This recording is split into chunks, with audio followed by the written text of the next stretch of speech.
Hey everyone, and welcome to my F2 qualifying highlights, review and recap for the 2024 Bahrain Grand Prix.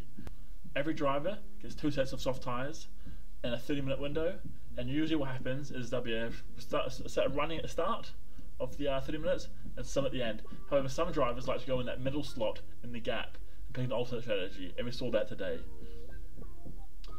At the start of the session, there's a lot of hype and buzz around young Andrea Antonelli, who was on camera a lot, and this kind of continued until around the midway point of qualifying. The most impressive drivers in this first stint were Maini and Hauger, who really impressed, with Fittipaldi and Maloney also doing well.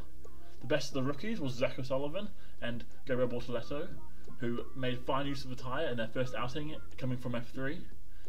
Ritomo Mieta also did well and was in the mix during that first session, showing that he can switch series easily.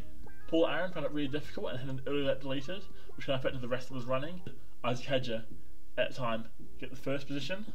Right behind him was his young teammate, Pepe Marti. This meant that after everyone's first set of running, there was Isaac Hedger in first place, Marti in second place, and then Kushmaini in third place. Then, after a bit of a gap, everyone came out and started running again for the final few minutes of qualifying. There was a lot of improvement for every racer in this first lap of the new tyres in the second stint, with Maloney, Hauger and Fittipaldi all getting purple sectors, all showing their speed. However, this wouldn't be enough. A splurge of fast times would follow, with Hadjar, Bortoleto and Maini all getting pole in a short sequence of events. So after these first laps of the second stint, it was Maini on pole, Bortoleto on the front row, Hadjar on third. Yes, that's both Invicta Virtuosi Racings on the front row. However, after this point, it seemed that all the tyres had gone off. They could only last one lap, and there was no change to order to be done. And at the last minute, Taylor Barnard came and swooped and got that sprint race pole, coming 10th in the grid, which is really important for that PHM team. And that was that. That was the end of the qualifying for the day, and there's lots to talk about. Both of the Premiers really disappointed, with Antonelli and Behrman coming 18th and 19th respectively, which is way below the expectation everyone had for both of their seasons, with both of them being probably 2 of the favourites to win the whole series, and this now is probably taking a knock.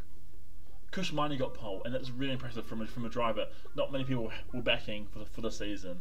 Bortoleto, who just won F3, gets the front row alongside his teammate. Then Isaac Hadjar, who a lot of people had been talking about being not ready for the Red Bull kind of expectation being put on him, being one of their favourite drivers in F2, got third. With Zane Maloney, who Red Bull had recently let go, coming fourth and showing that he is a talented special driver. Hauger got fifth, kind of in and about that range. Mieta, on debut, got sixth, which is a really impressive performance from the 23-year-old. O'Sullivan, another rookie, got 7th, with veteran Enzo Fittipaldi next to him in 8th.